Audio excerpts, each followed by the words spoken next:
that's very simple, a very short phrase, there's a lot going on that we have to unpack. If we are set free for freedom, like Paul writes to the Galatians, what does that mean for us? How do we live differently because of that? And that's what I'm hoping to get into with you this morning, is what does this mean for us to be set free for freedom? Paul writes these words at the beginnings of Galatians 5, so that's where we're going to be spending our time reading. So if you have the Bible with you or in the pew in front of you, or if you just want to follow along as I'll be reading the scripture, that's great. But Galatians 5 is where we're going to be spending most of our time. Now the situation here is that the Galatian church, they were originally evangelized by Paul, but after he left, a faction arose in the church that doubted his leadership, doubted his message, and challenged him that he was even a valid teacher to be there. And the Galatians, following the teachers who remained in their area, were drifting away from the message that Paul shared with them originally. They were challenging his leadership and challenging his teaching that Gentiles were equally included in the church, which might seem like a small deal to us today, but to Paul and in the early church, that was the biggest deal. It was exactly the issue that was threatening to tear the church, this early church following Jesus' teaching, apart. A consistent theme that we have in the New Testament is the inclusion of people who are excluded because of Jewish religious, cultural expectations, and people who are excluded because of Greco-Roman social norms. And so, as Paul is writing, as the gospel writers are writing their gospels, as other things are being written in the early church, what we have collected is responding to this issue. How are people included where before they have been excluded? How are we including people who are female? How are we including people who are Gentile? How are we including people who are not Jewish ethnically in our church together?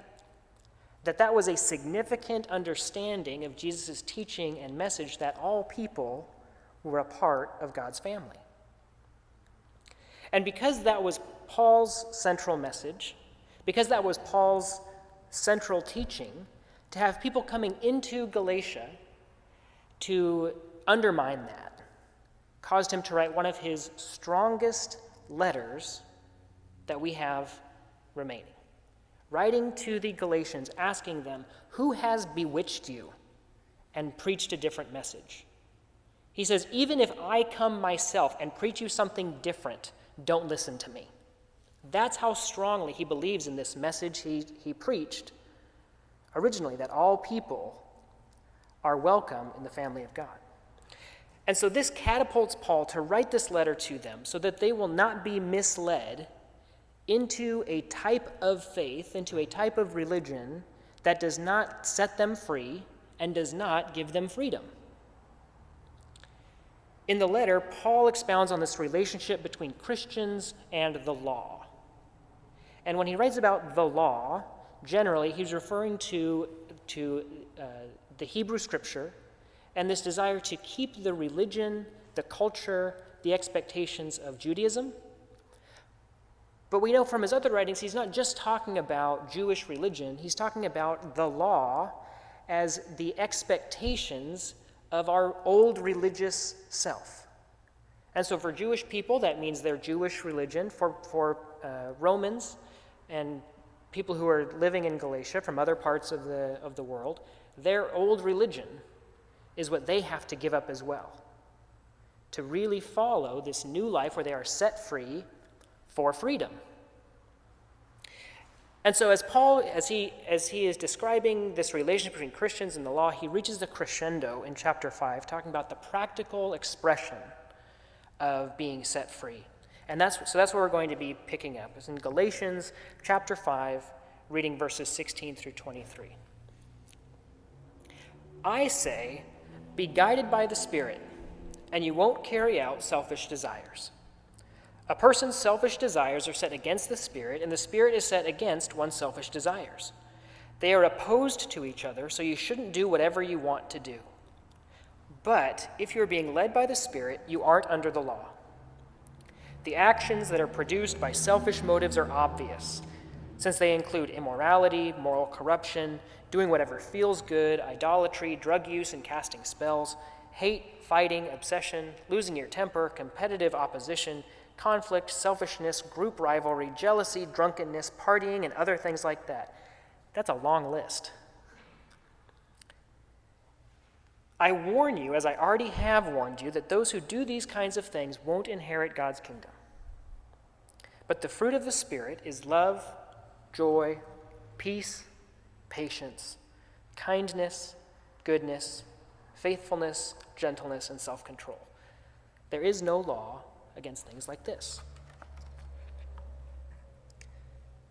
What stands out in chapter 5, in that short reading that we just had, are these lists. And especially if you are a list maker, whether that's to-do lists or calendars or any type of comparison, lists help us to take all of the information that we might have and try and categorize it, to boil it down so that we can really understand and respond well. Or so they tell me. I'm not a list maker. My wife is. And so I appreciate the gift that she has to list to help me understand. What stands out here is that we have these lists that contrast the immoral, or what Paul calls the flesh, and the spiritual. The immoral, the flesh, and the positive, spiritual. And some people will play up this framework to say that everything that is about our bodies is evil, everything that is about our desire is wrong. And so to be spiritual, and especially to be Christian, means we have to deny ourselves. That anything about our bodies is wrong, that anything about our desires, our wants and needs is wrong. That is absolutely not the message of the New Testament. We have this persistent idea that there's a separation between the body and the spirit because of some of the things that Paul writes. But more of what he writes and what he's responding to is this idea that separation is how we are spiritual. So much so that you have Paul giving advice in other places that people who are married to each other should sleep with each other. That is a biblical New Testament message, because you had people saying that the physical is so immoral and the spiritual is so valid that if to desire something natural and good like intimacy and care and concern and the desire for family, these things that are bodily are so immoral that in order to be Christian, we can't do that. Paul says, hold on, we're not separating the body and the spirit. We are united. All parts of us are united in a part of God's creation, which we'll come back to in a moment. And as just an example, that we read about the flesh, we read about the spirit, it's easy for us to want to separate those things, but we can't rush into that. Now, this structure, to say that some things are bad and some things are good, is not unique to Paul. He did not invent this way of writing. It was pretty common for philosophers and other moral teachers to use this system to teach. That if you list all of the negative attributes of your teaching and you list all of the positive attributes of your teaching, that leads your students to desire the good. And this may have been the case 2,000 years ago. It's still the case for us today. Our oldest son, he started kindergarten this year. He's at Raymond School. And when he started school, when we were in orientation and the principal's talking to us, everything that we were hearing first was about all the things that he, as a 5-year-old, should not do, and all the things that we, as the parents, should not do. They would tell us in this format, don't be late for school. School starts at 8. Don't forget your lunch or you'll incur this fee. And all sorts of rules like this, all the things that we are not supposed to do. And then they tacked on a few more positive things, like be prepared to learn when you come to school, listen to instructions, be kind to one another. But even in this format of all the things we're not supposed to do, and then a few things that we are supposed to do, it's easy to get so hung up on just avoiding this negative list. So much of our life, it can be about avoiding this negative list. If you've ever taught someone how to drive, or if you've ever been taught how to drive, you know it starts with a whole long list of things you're not supposed to do before you get into talking about the things you are supposed to do. If you've ever traveled with someone or rented a room, stayed in someone else's house, there might be a long list of the things you're not supposed to do. Don't touch anything in the fridge. The things we're not supposed to do seem to take precedence over these things that we are supposed to do. Because we want a checklist, don't we? We want to know, what are those things that I need to avoid? We're pretty good at avoidance. At least I'll say we try to be. We want a checklist. We want to know what we're supposed to avoid. We want a study guide. We want a rubric. We want to know exactly, laid out for us, what is the expectation so that we can be faithful. We want this clear guidance because our lives are messy. But we also want this clear guidance to use as a standard for others. We want to know exactly where and when and how other people are not measuring up to the standard. And this is one reason why I think conservative religion, traditionalism, even fundamentalism is so attractive to people, so prevalent, that we want this absolute. We want black and white because our lives are often gray. We want to remove that discomfort. And on most days, I can say I'm pretty confident that I'm not under the shadow of this list of all of the vices that Paul describes, on most days. I can sleep at night. But this is where our English version that we read before, and probably that you've read before as you're reading the Bible for yourself, where the words might be a little too alien to us. Because they're not words that we would use to describe ourselves, it's easy to have some distance. So I want to read it again in a different translation and see how this lands with you. The same 5:19-23. It's obvious what kind of life develops out of trying to get your own way all the time. Repetitive, loveless, cheap sex, a stinking accumulation of mental and emotional garbage, frenzied and joyless grabs for happiness, trinket gods, magic show religion, paranoid loneliness, cutthroat competition, all-consuming yet never satisfied wants, a brutal temper, an impetus to love or be loved, divided homes and divided lives, small-minded and lopsided pursuits, the vicious habit of depersonalizing everyone into a rival, uncontrolled and uncontrollable addictions, and ugly parodies of community. Those words hit a lot closer to home. I think I might be on the wrong side of Galatians 5.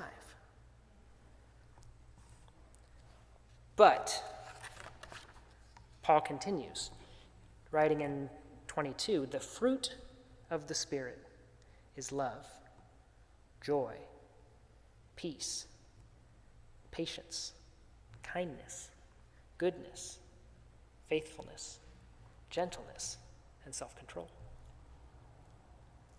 And these sound so much better, don't they? They sound so much better. If we spend all of our time in that first list, we beat ourselves to death. And there's plenty of preachers and church leaders and parents and grandparents who would happily spend all of their time in that first part of Galatians 5 to let everyone know exactly how messed up they are. Of all of these things that prove that we are not yet set free for freedom. These fruits of the Spirit, we may have memorized these at church camp or at Sunday school. All of us probably think that we have at least a couple of these under our belt. Maybe I'm okay at joy, but self-control, that's someone else's gift. These aren't the gifts of the Spirit, these are the fruit of the Spirit. And even as significant as these may be, and I'm not saying that Paul is wrong about these virtues, but I have to admit that this list lacks punch. This list doesn't really motivate us for the Spirit. In some ways, it can make us feel more guilty. Why aren't I more of these things? Why am I not exhibiting the fruit of the Spirit like I want to? Do I really want to exhibit the fruit of the Spirit? It sounds like the evidence of God's Spirit being at work in us really all boils down to being a little more nice. And that doesn't seem to be set free for freedom. That seems to be settling for being polite.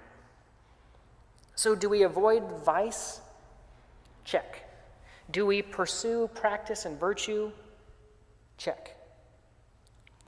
But this is exactly what we want to see. This is exactly the law that Paul has been describing. We want this binary and mutually exclusive, these are the good things, these are the good things, these are the bad things. Just do this and you will be free. Just don't do this and you will be free. And these two things together, this has been the siren song of moral codes, self-help regimens, and empty religion that is fixed on moral management, not deep-rooted transformation. And if the only message that we have to share with our family and friends and neighbors and world is just do a little less of the bad stuff and a little more of the good stuff, we're missing the Spirit of God that sets us free for freedom. If it's just about a little less bad and a little more good, why can't I just get that on my couch at home? Why do we spend time together to convince us of that?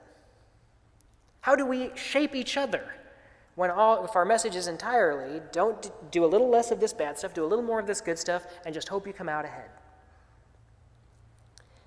And that's where I think we need to look a little bit deeper into Galatians 5. To get at what Paul may be teaching to the Galatians, let's step back to this phrase, we are set free for freedom.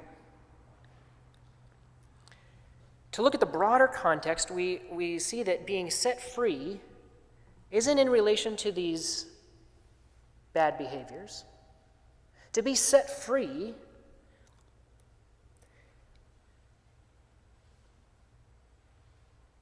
like the Galatians are, and if we can read like the Galatians, to be set free is to be set free from our attachment to our former ways. We see this in chapter 4, verse 3, and verses 9 and 10. We are set free from needing to defend our privilege. This is in chapter 5, verses 11 and 12. And we are set free from our self-centeredness. It is in these areas that we are set free. Now, the first barrier that we read about, the first thing that we are set free from are the world systems that we inherit. These are the cultures and the social norms that provide structure to our world. The traditions and types of this conventional wisdom give us a predictable, sensible order. And there's a lot that can be good about those systems. But even if there may be benefits, they also bake into us certain biases, certain behaviors that conflict with the Spirit of Christ. Things that we have had to unlearn along the way. The second barrier that we have is privilege. These are areas where we benefit, yet we do not benefit from things that we did not earn, and we assume their influence.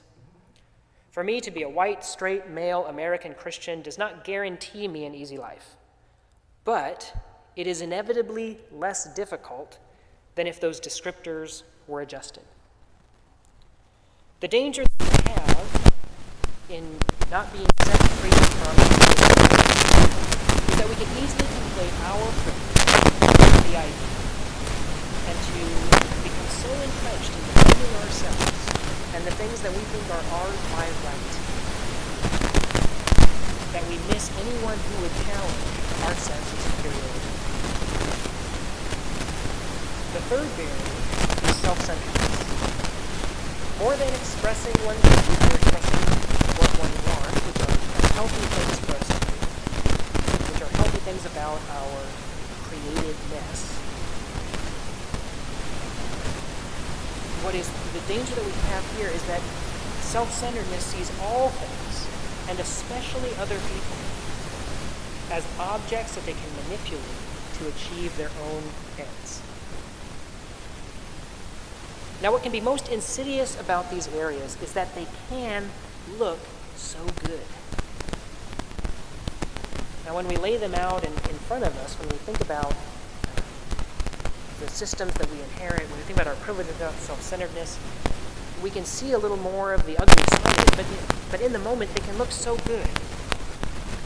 They appeal to our sensibilities, and we can find all sorts of respectable justifications. We look at these obvious vices, and we can thank God that we are not like that. Or at least we're not as like that as other people.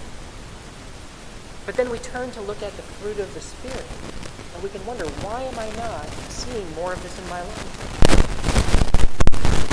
And in these qualities, I'm still holding on to these things that I cannot get that free from. Pursue the fruit without dealing with the roots of this old way of thinking, with our privilege and with our self-centeredness. Will make time between these virtues performative religion, going through the motions. And this so-called spirituality provides us a cover for all of these things in our lives. The fruit of this spirit, of pursuing faith without dealing with these roots, is expectation, is passive or outright aggression, is resentment, if we do not deal with the root, the things that we need to be set free from, we cannot avoid the vice and we cannot pursue the virtue. And so where is the Spirit at work in this? What happens when we try to grow this fruit without dealing with the barriers that stand in the way? Involved our inheritance. It's going to be this Spirit manifesting itself in ways that we don't understand.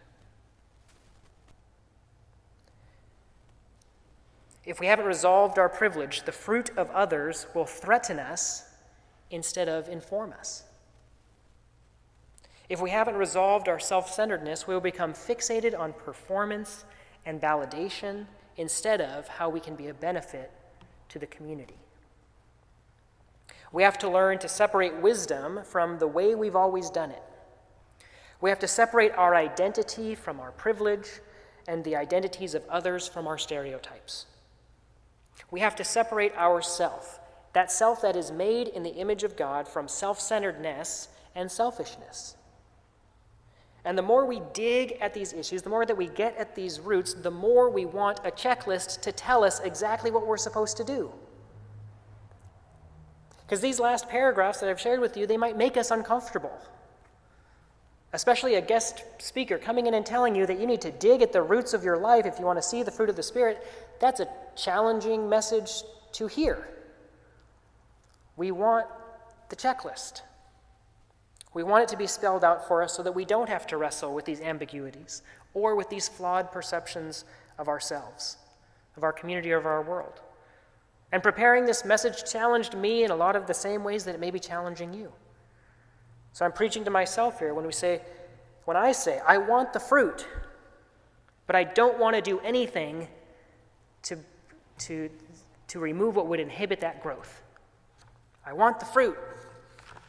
I just don't want to do the work. And so this is where I think the agricultural metaphor of fruit is an interesting choice for Paul. How do we know if we're set free? Well, we're set free if we can bear fruit. But that's a dangerous way to start to think about ourselves.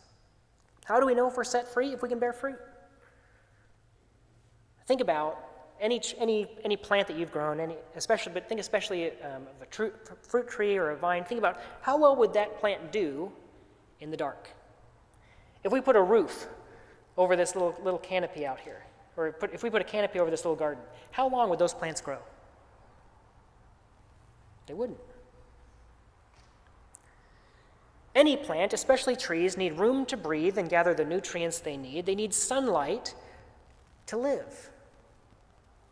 And so any tree that has been crowded, any plant that has been that has these barriers to its growth, why do we expect it to grow?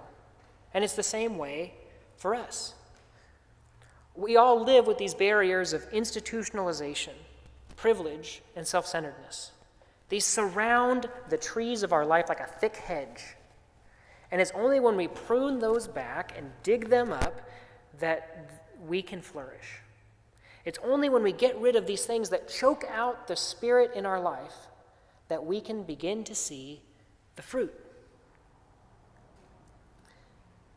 And then we can begin to see the things that this freedom produces in our life.